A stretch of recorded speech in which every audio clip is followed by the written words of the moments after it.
বড় ভয়ানক একটা ঘোষণা দিচ্ছি, আমার বাপের বাড়ি থেকে বলছি না, রাসূলের হাদিস থেকে বলছি।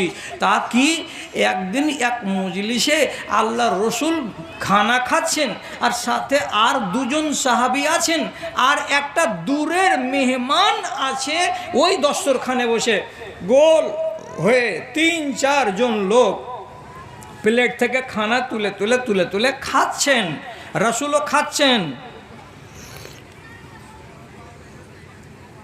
মেহমান যদি খানা খাচ্ছে তো বাম হাতে বেগনিকে ছিঁড়ছে আর ছিঁড়ে মুখে দিচ্ছে, আর ডাহিন হাত চুপচাপ হাতের উপরে রাখা আছে। একবার হয়তো হয়, ফের আর একবার একটা খেজুর তুলল আর বাম হাতে মুখে দিচ্ছে, কামড় দিয়ে খেজুরের বিচিটাকে বাম হাতে ফেলে দিচ্ছে, ডান হাত ফ্রি আছে, ডান হাতে কোনো অসুবিধা নেই। রাসূলুল্লাহ লোকটার দিকে এইরকম ইশারা করে বলছেন, কুলবে ইয়ামিনেকা, ও সাথী, ও মেহমান, আমার টেবিলে বসে খানা খাচ্ছ, একটু দয়া করে ডান হাতে খানাটা খাও, বাম হাতে খেও না, ডান হাতে খাও, ডান হাতে খাও। তো রসুল খালি এইটুকুই বললেন, ডান হাতে খাও। লোকটা কি বলছে, লা সাদি, ডান হাতে খেতে পারবো না, খেতে দাও চাহে না দাও, ডান হাতে খেতে পারবো না। রাসূল বললেন ডান হাতে খাও, জবাব দিয়ে বলছে ডান হাতে খেতে পারবো না। রাসূলুল্লাহ বলছেন, তোমার ডান হাতে যদি অসুবিধা থাকতো তাহলে তো কোনো কথাই ছিল না, ডান হাতে কোনো অসুবিধা নাই, বিনা কারণে তুমি যদি বাম হাতে খানা খাও, এটা হলো শয়তানের খাওয়ার অভ্যাস, এই জন্য নবী তাকে শুধরাবার জন্য বলেছিলেন ডান হাতে খানা খাও। কি জব দিল, ডান হাতে খেতে পারবো না। রাসূলের সেন্টিমেন্ট হয়ে গেল। তখনই আল্লাহ রাসূল রাগের জ্বালাতে বলছেন, লা তাসতাতি, তুই কি বললি, লা আস্তাতি, খেতে পারবো না। তো রাসূল তখন ওকে বলছেন, লা তাস্তাতি, তুই খেতে পারবি না। কিছু আছে কি ভেজাল ভাষাতে, আমি খেতে পারবো না, রাসূল বলছেন তুই খেতে পারবি না। এই কথাটা মাত্রই রাসূল বললেন। কেন বললেন এমন কথাটা? তুই কেন আল্লাহর নবীর কথাকে ফেলে দিবি, আল্লাহর বিধানকে কেন বুড়ো আঙুল দেখাবি? তুই যদি বলতি আল্লাহ পাকের রাসূল আমার ডান হাতে অসুবিধা আছে, খেতে পারি না, তার জন্য বাম হাতে খাচ্ছি, তাহলে তো তোকে রেহাই দিয়ে দেওয়া যেত। কিন্তু তুই গায়ের জোরে বলছিস আমি ডান হাতে খেতে পারবো না, অতএব তুই খেতে পারবি না। এই ঠেলাটা বুঝতে পারেনি, বাড়ি চলে এসেছে, একদিন দুদিন কেটে গেছে, খেয়ালই করেনি। আর একদিন হঠাৎ করে আবার বাড়িওয়ালি খানা দিয়েছে, আর প্লেট থেকে এরকম করে ডান হাতে তুলছে, আর তোলার পরে ওই লোকমাটাকে যদি মুখ পর্যন্ত নিয়ে যাবে তো এত দূর পর্যন্ত হাত এসছে, আর হাত উপর দিকে উঠে না, হাত উপরে উঠে না। তখন এখানকার হাত দিয়ে, যেমন প্যারালাইসিসের রুগীরা কী করে, এখন হাতকে আর একখানা দেয় এরকম করে চেঁড়ে তখন মুখ পর্যন্ত নিয়ে যাই, এইরকম করে ডাহিন হাতকে ঠেইলে মুখের কাছে নিয়ে আসতে হচ্ছে, হাত কাছে যায় না। বাড়িয়ালি কইছে, ঢং করে খাও না জি, অমন কেন করছো?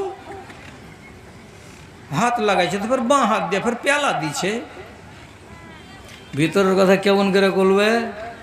লোকমাটাকে রেখে দিয়েছে, দিয়ে মনে মনে বলছে, আচ্ছা বাঁ হাতে খেয়ে দেখি, বাঁ হাত যদি খেয়েছে তো দিব্যি মুখে যেছে, কোনো অসুবিধাই হয় না।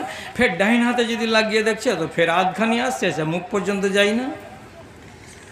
রাসূল কি বলেন হাদিসে, মা বালাগাত ইয়াদাইহি ইলা ফামিহি, যতদিন পর্যন্ত দুনিয়াতে এই লোকটা বেঁচে থাকলো ততদিন পর্যন্ত ডান হাত দিয়ে একদিনও একটা লোকমা মুখ পর্যন্ত পৌঁছাতে পারলো না। কেন পারলো না? হুজ্জতি করেছিলি রে বেটা, রাসূলকে বলেছিলেন খেতে পারবো না ডান হাতে, এই জন্য রসুলের মুখ থেকে কি বেরিয়েছিল, তোর হাত জীবনে যাবে না মুখ পর্যন্ত, তো তোর হাত আজ মুখ পর্যন্ত যায় না। ফাইজলাম পেয়েছ? 20 বার করে এই এলাকাতে মানা করা হলো যে শ্বশুরের কাছে টাকা নিও না, তারপরেও টাকা নিচ্ছ আর বিয়ে করছো। তুমি কি মনে করছো আল্লাহ রসুলের শরীয়তকে খেলা মনে করেছ? দুনিয়াতেই তোমার শাস্তি হয়ে যাবে, এমন এক সময়ে তোমাকে আল্লাহর আযাবে ধরবে যেই সময় 72 বার করে তওবা করতে গেলেও তোমার সেটা কবুল হবে না। আগেই সাবধান হও। কেন যে রসুলের কোনো কানুনকে, আল্লাহর কোনো কানুনকে যারা রহস্য করে, যারা ব্যঙ্গ করে, যারা বিদ্রুপ করে, তাদেরকে রব্বুল আলামিন মার্জনা করতে রাজি নন। কেন? শিখে নাও। শিখতে মানা কোথায়? আর আমাকে ছেড়ে যেও না, যদি যাবে তো বলে কহে যাও যে আর ওয়াজ দিও না, বাসন গলা গলা হয়ে গেছে, তাহলে আমি নিজেই ছেড়ে দেব। জি, কি রাসূল বলেছেন?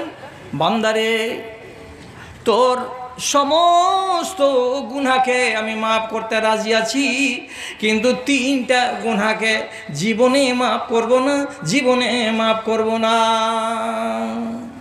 শুনেন, কান খুলেন আমার দিকে।